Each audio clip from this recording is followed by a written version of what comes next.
Hello बच्चों। तो ये आपकी लास्ट वीडियो रहने वाली है। मैं आशा करता हूँ कि आपने इससे पहले 5 वीडियो देखे होंगे।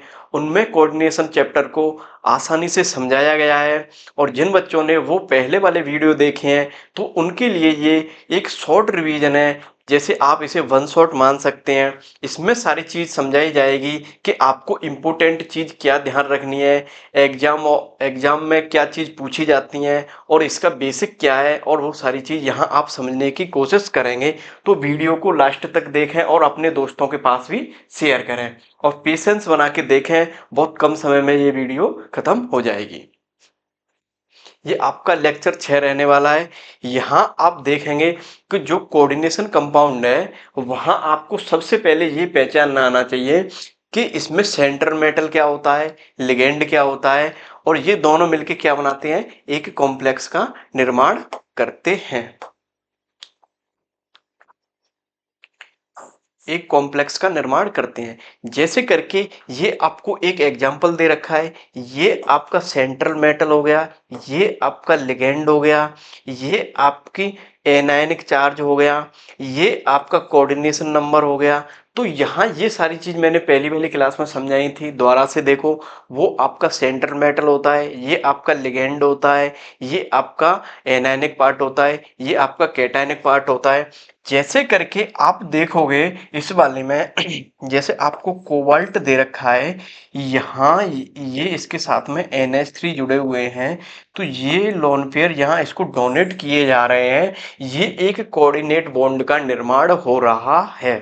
तो ये सारी चीज आप समझने की कोशिश कर रहे हैं। जैसे करके सेंट्रल मेटल दे रखा है जिसके साथ लिगेंड अटैच होते हैं। एग्जाम्पल यहाँ दे रखा है आयरन। यहाँ क्या किया हुआ है, यहाँ ये आयरन है, ये साइनाइड के साथ अटैच है। तो यहाँ से ये वाले इलेक्ट्रॉन क्या है, इसको दिए जा रहे हैं, यहाँ कोऑर्डिनेट बॉन्ड का निर्माण हो रहा है। Cn अपने इलेक्ट्रॉन डोनेट करके Fe2 पॉजिटिव को दे रहा है। ये आपका सेंट्रल मेटल हो गया, ये आपका लिगेंड हो गया, ये आपका एनायनिक पार्ट हो गया। तो ये सारी चीज आपकी समझ में आ गई होगी कि सेंट्रल मेटल क्या होता है। यहाँ सेंट्रल मेटल क्या हो गया, आयरन। ठीक है ना दोस्तों, अपन आगे बढ़ते हैं। फिर आपको पहचानना आना चाहिए कि लिगेंड क्या होता है। जो लोन पेयर डोनेट करता है, मैंने भी थोड़ी देर पहले समझाया था, NH3 ने भी अपने इलेक्ट्रॉन डोनेट किए थे, Cn ने भी इलेक्ट्रॉन डोनेट किए थे। यहाँ अपन H2O लेते हैं तो वो भी इलेक्ट्रॉन डोनेट करेगा। जैसे करके आपको ये दे रखा है H2O, इस पे 2 लोन पेयर होते हैं। ये कोबाल्ट को अपने इलेक्ट्रॉन डोनेट कर रहा है, किसके, कोऑर्डिनेट बॉन्ड के थ्रू। तो ये जो लोन पेयर डोनेट करते हैं वो आपके क्या कहलाते हैं, लिगेंड कहलाते हैं।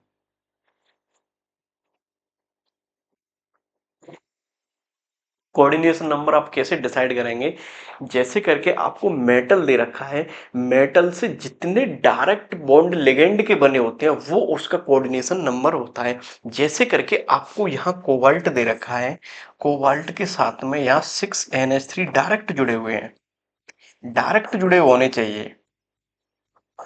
और आपको बाइडेंटेड, ट्राइडेंटेड ये भी पहचानना आना चाहिए, नहीं आप गलती कर सकते हो। वो भी मैं सारी चीज आपको अभी समझा दूंगा, आप बिल्कुल गलती नहीं करोगे।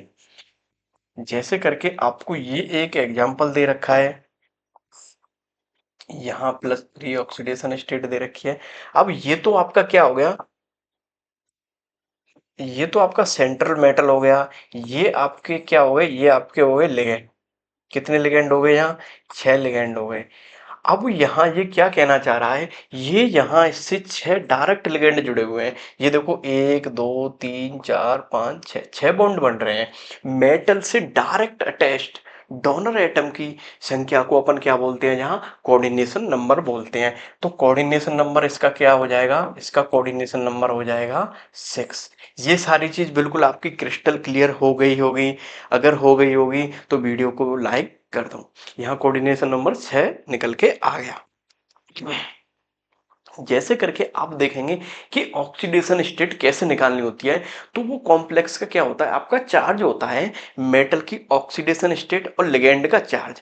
आपको मेटल की ऑक्सीडेशन स्टेट निकालनी होती है, जैसे करके आपको आयरन की निकालनी है और उसके साथ में लिगेंड जुड़ा हुआ है, तो आपको ये देखना आना चाहिए इसके लिए पॉजिटिव चार्ज लेंगे या नेगेटिव चार्ज लेंगे या न्यूट्रल लिगेंड होगा। इसके लिए शुरू में मैंने बताया था कि कुछ कैटायनिक लिगेंड होते हैं, कुछ एनायनिक लिगेंड होते हैं, कुछ न्यूट्रल लिगेंड होते हैं।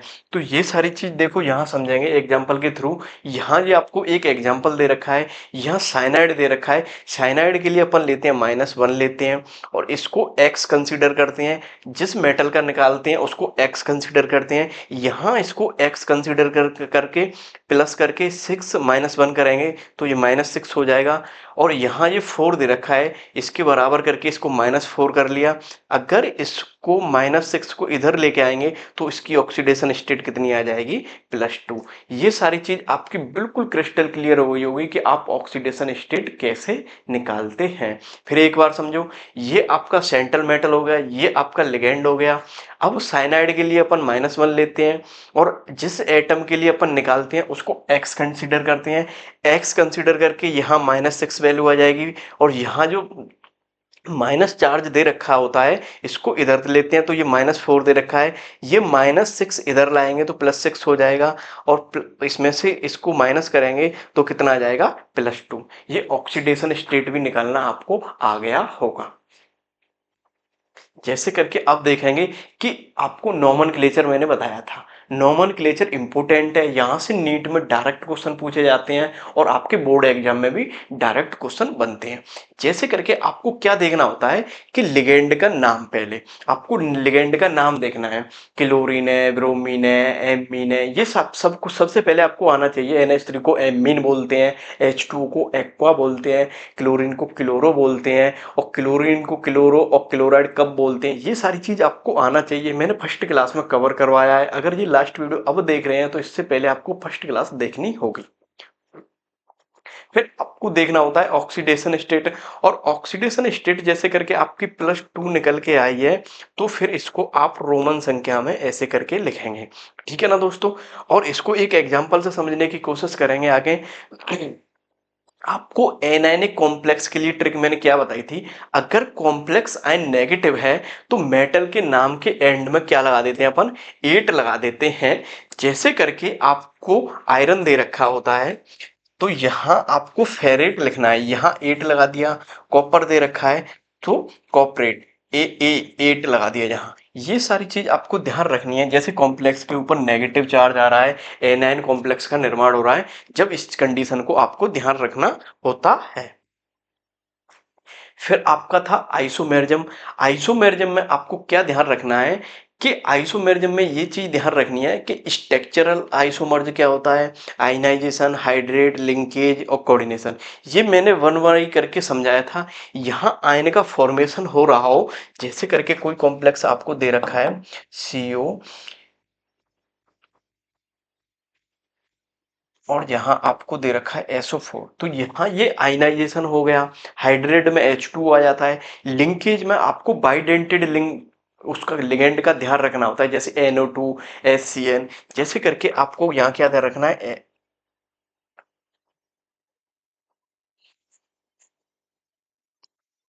NO2 और HCN, ये आपके क्या हो गए, बाइडेंटेड लिगेंड हो गए। और बाइडेंटेड लिगेंड क्या निर्माण करते हैं, लिंकेज आइसोमर का निर्माण करते हैं। और कोऑर्डिनेशन में क्या होता है, कोऑर्डिनेशन आइसोमेरिज्म में क्या होता है, यहाँ आपको क्रोमियम दे रखा होगा और यहाँ आपको CN दे रखा होगा, तो इसके अंदर का जो जो जैसे करके लिगेंड दे रखा था वो आपस में इंटरचेंज होता है, उसको अपन कोऑर्डिनेशन आइसोमेरिज्म बोलते हैं। ठीक है ना दोस्तों। फिर आपका आया था स्टीरियो आइसोमर्स। उसमें आपके जियोमेट्रिकल आइसोमर्स आए थे और ऑप्टिकल आइसोमर्स आए थे। जियोमेट्रिकल आइसोमर्स वो होते हैं वहां सिस और ट्रांस का निर्माण होता है।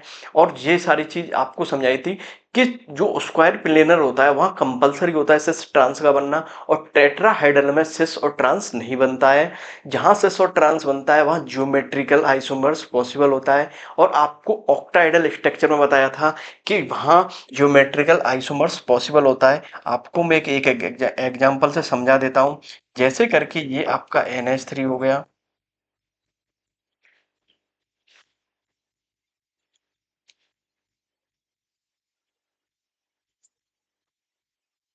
जैसे करके ये आपकी क्या कंडीशन बन रही है, ट्रांस।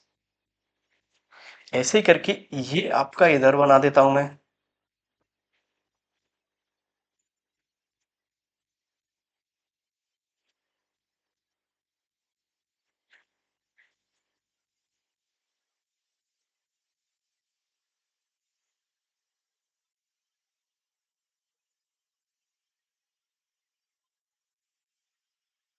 ये आपका क्या बन रहा है, ये आपका बन रहा है, ये आपका सिस बनेगा।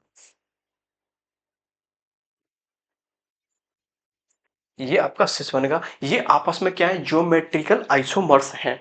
और ऑप्टिकल आइसोमर्स क्या होते हैं, ऑप्टिकल आइसोमर्स ये होते हैं कि यहाँ दोनों जगह प्लेन पास हो जाएगा तो ये ऑप्टिकली इनएक्टिव हो जाएंगे। जहां प्लेन पास नहीं होता है वो ऑप्टिकल आइसोमर्स होते हैं। उसका एक एग्जांपल मैं आपको बता देता हूं।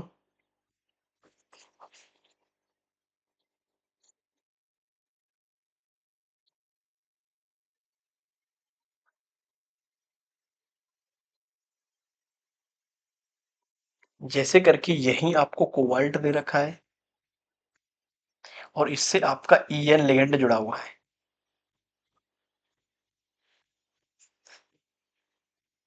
यहाँ यहाँ पीओएस प्रेजेंट नहीं होगी, इस कारण से ये ऑप्टिकल आइसोमर्स होता है। इसको अपन ऐसे लिखते हैं।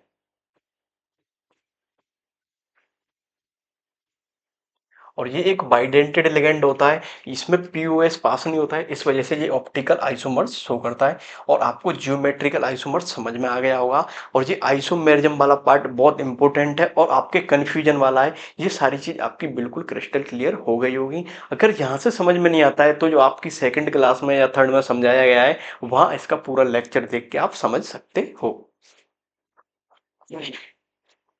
जैसे करके सिस और ट्रांस आइसोमर्स, जैसे करके सिस कंडीशन कब बनती है, जो सेम साइड जुड़े हो।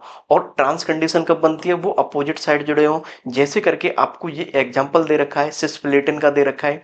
यहाँ ये एग्जांपल कैसे दे रखा है, आपको ये प्लेटिन दे रखा है, यहाँ NH3 दे रखे हैं, यहाँ ये आपके NH3 दे रखे हैं,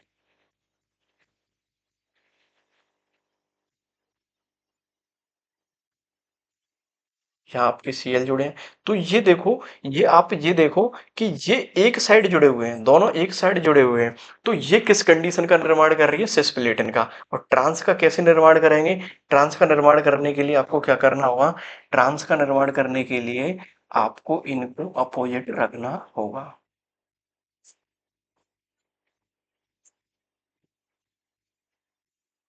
अब देखो बच्चों, यहाँ आपको सारी चीज बिल्कुल क्लियर हो गई होगी।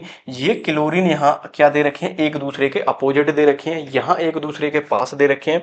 तो ये किसका निर्माण हो रहा है, यहाँ ये कंडीशन आपकी ट्रांस वाली है, ये आपकी सिस वाली है। सिस और ट्रांस में आप डिफरेंस करना सीख गए होंगे और पहचानना भी सीख गए होंगे। एक तो ये टेट्राहाइडल उसमें स्क्वायर प्लेनर कॉम्प्लेक्स में कंडीशन बनती है, और एक अब पेंटागोनल बाइपिरामिडल में बनती है, एक ट्राइगोनल बाइपिरामिडल में बनती है, और एक कंडीशन आपकी ये बनती है ऑक्ट्राहाइडल में। तो ये सारी चीज आपकी बिल्कुल समझ में आ गई होगी। फिर आपको पढ़ाया था मैंने वीवीटी। वीवीटी में आपको स्ट्रक्चर का पहचान आना चाहिए कि जैसे कि ये लीनियर है या कैसे टेट्राहाइडल है या ऑक्ट्राहाइडल है। फिर उसमें उसका हाइब्रिडाइजेशन आपको मैंने समझाया था। जैसे करके एसपी के लिए शेप क्या होती है, लीनियर होती है। sp3 के लिए टेट्राहाइडल होती है। DsP2 के लिए स्क्वायर प्लेनर होती है। यहाँ आपका सबसे बड़ा कंफ्यूजन होता है क्योंकि स्टेरिक नंबर दोनों में 4 होता है। जैसे करके आपको एक तो sp3 दे रखा है, इसका स्टेरिक नंबर क्या होगा, इसका स्टेरिक नंबर भी 4 होगा। एक आपको दे रखा है sp2d, इसका स्टेरिक नंबर भी आपको 4 होगा। अब यहाँ आपको पहचान आना चाहिए कि अपन टेट्राहाइडल कब बोलेंगे और अपन स्क्वायर प्लेनर कब बोलेंगे। तो इसके लिए आपको कंडीशन ध्यान रखनी होती है। जैसे D8 निकल दे रखा होता है, इसके साथ में क्लोरीन जुड़ा हो, CN जुड़ा हुआ है, तो ये किस कंडीशन को फॉलो करेगा, ये कंडीशन को फॉलो करेगा स्क्वायर प्लेनर वाली को। क्योंकि यहाँ ये क्या है आपका SFL, ये स्ट्रॉन्ग फील्ड लिगेंड है। यहीं आपके साथ में NiCa,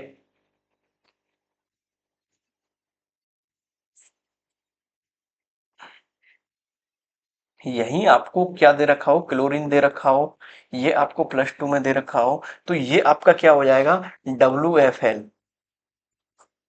WFL। तो यहाँ ये क्या क्या निर्माण करेगा, यहाँ ये टेट्राहाइड्रल का निर्माण करेगा। तो ये आपको पहचान आना चाहिए। ये सारी चीज अपन डिसाइड करते हैं वीक फील्ड लिगेंड और स्ट्रॉन्ग फील्ड के अकॉर्डिंग। अगर आपको ये जो मेटल दे रखा है, ये आपको दे रखा है 3D का, अगर कहीं पे 4D और 5D श्रेणी का आपको मेटल दे रखा है, उसके साथ में क्लोरीन हो या आयोडीन हो या कोई भी वीक लिगेंड हो, तो वहां क्या निर्माण होता है, स्क्वायर प्लेनर कॉम्प्लेक्स का निर्माण होता है। और आपकी ऑक्सीडेशन स्टेट +4 से ज्यादा आती है, तो वहां भी फिर क्या निर्माण होता है, स्क्वायर प्लेनर कॉम्प्लेक्स का निर्माण होता है। ये सारी चीज आपकी क्रिस्टल क्लियर हो गई होगी। अपन आगे बढ़ते हैं।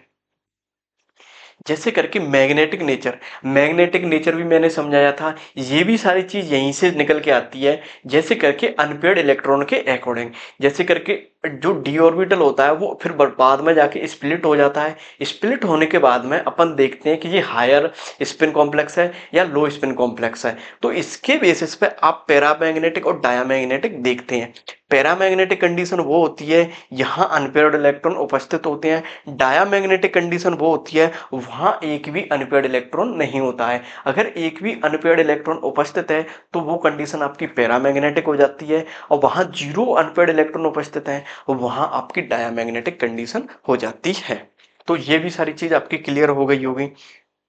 फिर अपन देखेंगे सीएफटी। अभी मैंने लास्ट क्लास में कवर करवाया था सीएफटी। सीएफटी में आप ये देखते हैं कि स्प्लिटिंग होने के बाद में T2G या EG कौन सा लोअर एनर्जी होता है, कौन सा हायर एनर्जी होता है, और जो मेटल होता है उसको अपन आयन के रूप में कंसीडर करते हैं, और वहां से जो लिगेंड उसको अप्रोच करते हैं तो उसमें इलेक्ट्रॉन रिपल्सन होता है। उसके कारण इलेक्ट्रॉन दूर, जो आपके लिगेंड है वो दूर चले जाते हैं। इस कारण आप देख पाते हैं जो ईजी वाले ऑर्बिटल होते हैं वो हायर एनर्जी के होते हैं, और T2G वाले जो ऑर्बिटल होते हैं वो लोअर एनर्जी के होते हैं।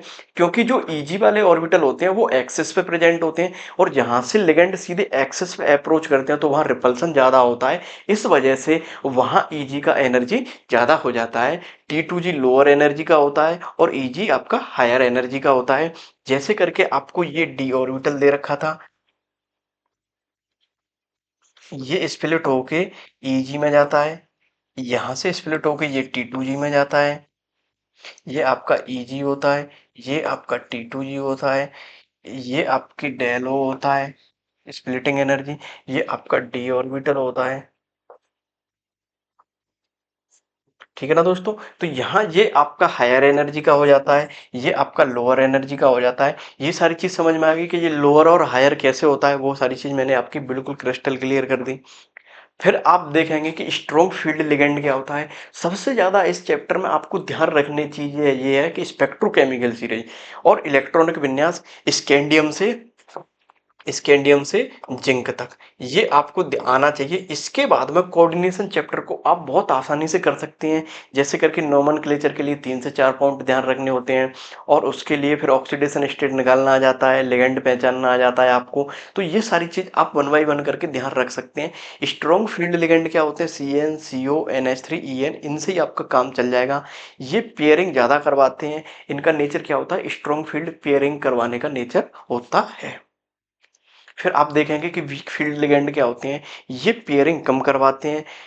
क्योंकि ये वीक ही फील्ड लिगेंड है तो फिर पेयरिंग क्या ही करवाएंगे। फ्लोरीन, क्लोरीन, ब्रोमीन, H2O, ये सारी चीज क्या है, ये वीक फील्ड लिगेंड है। ये आप स्पेक्ट्रोकेमिकल सीरीज से ध्यान रख सकते हैं। पर आगे बढ़ेंगे। नीट के मोस्ट आस्क्ड कॉन्सेप्ट क्या है, नीट में जो ज्यादा कॉन्सेप्ट पूछे जाते हैं, ऑक्सीडेशन स्टेट से पूछा जाता है कि इसकी ऑक्सीडेशन स्टेट क्या है। बच्चे गलती कर देते हैं। आपको 10 से 15 क्वेश्चन प्रैक्टिस करने होंगे, जब जाके आपकी चीज ये क्रिस्टल क्लियर हो पाएंगी। कोऑर्डिनेशन नंबर क्या है, कोऑर्डिनेशन नंबर तो आसानी से निकाल देते हैं, बट बाइडेंटेड एलिमेंट में आप फंस जाते हैं।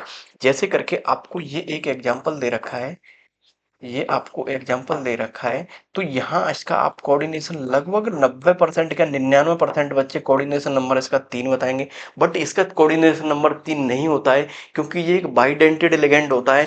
तो यहाँ इसका कोऑर्डिनेशन नंबर क्या होता है, इसका कोऑर्डिनेशन नंबर होता है 6। ऐसे ही करके ये आपको एक एग्जाम्पल ये ले लो आप, निकिल EN का होल्ड्राइड। और बच्चे जल्दबाजी में गलती में इसका कोऑर्डिनेशन नंबर क्या बता देते हैं, 3, और वो ऑप्शन ए में क्या दे रखा होता है, 3, ऑप्शन बी में आपको दे रखा होता है 2, ऑप्शन सी में दे रखा होता है 4 और ऑप्शन डी में दे रखा होता है 6। तो इस ऑप्शन को पीछे की तरफ लेके जाता है। बच्चे जल्दबाजी में क्या करते हैं, ये देखते हैं सीधा यहाँ से टिक करते हैं कि मेरे को तो आता है, यहाँ जितनी संख्या दे रखी होती है उतना ही होता है। बट ये बाइडेंटेड लिगेंड होते हैं, इस वजह से इसका कोऑर्डिनेशन नंबर कितना होगा, 6। ये आपका रॉन्ग आंसर हो जाएगा, ठीक है ना, ये आपका रॉन्ग आंसर हो जाएगा, ये आपका राइट आंसर हो जाएगा। तो कोऑर्डिनेशन नंबर भी निकालना आना चाहिए आपको। फिर आईयूपीएसी में जो नेमिंग है वो आपको आनी चाहिए कि कैटायन की कैसे करते हैं, एनायन की कैसे करते हैं, ऑक्सीडेशन स्टेट को रोमन संख्या में लिखते हैं। फिर उसके बाद में मैंने आपको समझाया था आइसोमेरिज्म, उसके बाद में मैंने फिर आपको समझाया था हाइब्रिडाइजेशन, फिर उसके बाद में आपको बताया था मैंने मैग्नेटिक मूवमेंट। अब ये सारी चीज़ आपको क्या है, ये सारी चीज़ आपकी इंपॉर्टेंट हो जाती हैं। आइसोमेरिज्म में आपको वो पूछेगा ज्योमेट्रिकल आइसोमर्स क्या होते हैं, या फिर आपको वो वाली कंडीशन दे देगा टेट्राइडल और स्क्वायर प्लेनर वाली, तो आपको पहचानना आना चाहिए ये कंडीशन कौन सी वाली बन रही है। और फिर आपको पूछेगा मैग्नेटिक बिहेवियर, आपको वो लो स्पिन और हायर स्पिन में फंसाएगा, Fe2 पॉजिटिव, Fe3 पॉजिटिव। आप अगर हाई स्पिन और लो स्पिन नहीं पहचान पाए तो क्वेश्चन को गलत कर देंगे, तो ये आपको पहचानना आना चाहिए, ठीक है ना दोस्तों। उसके बाद में ये आपको क्वेश्चन क्या, ये क्वेश्चन मैं आपको करवा देता हूँ। जैसे करके ये दे रखा है, आपको इसकी ऑक्सीडेशन स्टेट निकालनी है। ऑक्सीडेशन स्टेट निकालने के लिए मैंने क्या बताया था, मैंने ये बताया था इसको अपन x कंसीडर करेंगे, फिर +6 0, फिर उसके बाद में -3, फिर इसके बाद में इसकी +3 ऑक्सीडेशन स्टेट आ जाएगी क्योंकि ये 0 हो जाएगा। तो ये ऑक्सीडेशन स्टेट आपको निकालना आना चाहिए। जो बच्चे ऑक्सीडेशन स्टेट निकाल सकते हैं उनके लिए 4 नंबर नीट में पक्के हैं और बोर्ड में आप इसे अच्छे से एक्सप्लेन कर सकते हैं, ठीक है ना दोस्तों। अपन नेक्स्ट क्वेश्चन देखेंगे। अब इसमें आपको फिर बताना है इसकी ऑक्सीडेशन स्टेट क्या होगी। ये K4 पॉजिटिव हो जाएगा, तो इसके लिए अपन ले लेंगे तो इसकी क्या हो जाएगी, ये +2 ऑक्सीडेशन स्टेट आ जाएगी। ये भी आप आसानी से कर सकते हैं। जैसे करके यहाँ आप x के लिए निकाल रहे हैं, तो यहाँ आपको क्या करना होगा, यहाँ ये वाले इधर आ जाएंगे, यहाँ -4 आ जाएगा, ठीक है ना दोस्तों। इसके लिए -1 लेंगे तो ये x हो जाएगा, फिर प्लस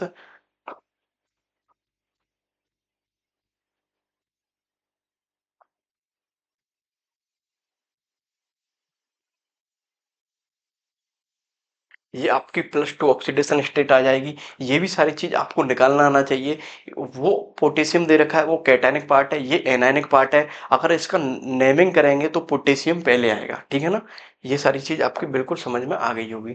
ये भी आपको आना चाहिए। इसका हाइब्रिडाइजेशन क्या होगा, ये आपको अब यहाँ सारी चीज समझनी है। मैंने अभी थोड़ी देर पहले समझाया था। यहाँ स्ट्रॉन्ग फील्ड लिगेंड दे रखा है, D8 दे रखा है, तो यहाँ ये स्क्वायर प्लेनर कॉम्प्लेक्स बनेगा, क्योंकि यहाँ ये स्ट्रॉन्ग फील्ड लिगेंड दे रखा है। अगर यहीं CN दे रखा होता ये टेट्राहेड्रल बनेगा। इसकी शेप कैसी हो जाएगी, स्क्वायर प्लेनर हो जाएगी। जैसे करके आपको ये दे रखा है Ni,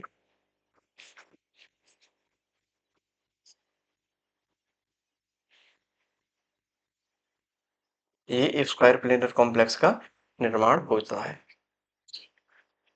ठीक है ना दोस्तों। ये सारी चीज बिल्कुल आपकी क्रिस्टल क्लियर हो गई होगी। ऐसे करके इसमें जो NO2 लिगेंड कौन सा आइसोमर्जम दिखाता है, ये लिंकेज आइसोमर्जम दिखाता है, क्योंकि ये बाइडेंटेड लिगेंड है। ये क्या दिखाता है, आपका लिंकेज आइसोमर्स दिखाता है। जैसे करके आपको दे रखा है ONO और NO2, तो ये यहाँ से भी डोनेट कर सकता है और यहाँ से भी दे सकता है, तो ये बाइडेंटेड लिगेंड होता है। आपको क्या ध्यान रखना है, जैसे आपको कहीं स्ट्रॉन्ग फील्ड लिगेंड दे रखा है तो वहां आपको पेयरिंग करवा देनी है। क्या करवा देनी है, पेयरिंग करवा देनी है, और वो लो स्पिन बनेगा। अगर आपको वीक फील्ड लिगेंड दे रखा है तो नो पेयरिंग, वहां पेयरिंग नहीं होगी और वहां क्या है, हाई स्पिन बनेगा। स्ट्रॉन्ग फील्ड लिगेंड के एग्जाम्पल क्या हो गए आपके, CN, CO और NO, NH3, ये आपके स्ट्रॉन्ग फील्ड के हो गए। ये आपके आयोडीन, ब्रोमीन, क्लोरीन, H2, ये आपके वीक फील्ड लिगेंड हो गए। ये आपको हमेशा ही ध्यान रखने हैं, ठीक है ना। ये आपका चैप्टर बिल्कुल कंप्लीट हो गया। मैंने इसमें सारा चीज जो जो जो चीज आपको ध्यान रखनी थी, जो इम्पोर्टेंट चीज थी, वो बिल्कुल कवर करवा दी है। ये सारी चीज़ आपकी बिल्कुल कवर हो गई हैं। तो इससे आपको क्या फ़ायदा मिलेगा, इसमें आपको मैंने सारी चीज़ इम्पोर्टेंट बताई हैं और इसमें स्पेक्ट्रोकेमिकल सीरीज को आपको ध्यान रखना होता है। उसके बाद में आपको oxidation state, naming, isomerism, magnetic movement, ये सारी चीज़ बिल्कुल आपकी कवर हो गई हैं और वीडियो आपने ये अच्छे से देखी है। अगर आपका मन कभी दोबारा देखने का होता है तो पूरी 6 वीडियो में ये दोबारा से देख के आप अच्छे से रिवाइज कर सकते हैं। ठीक है ना दोस्तों? और बाकी ये वीडियो अपने दोस्तों के पास शेयर कर दो।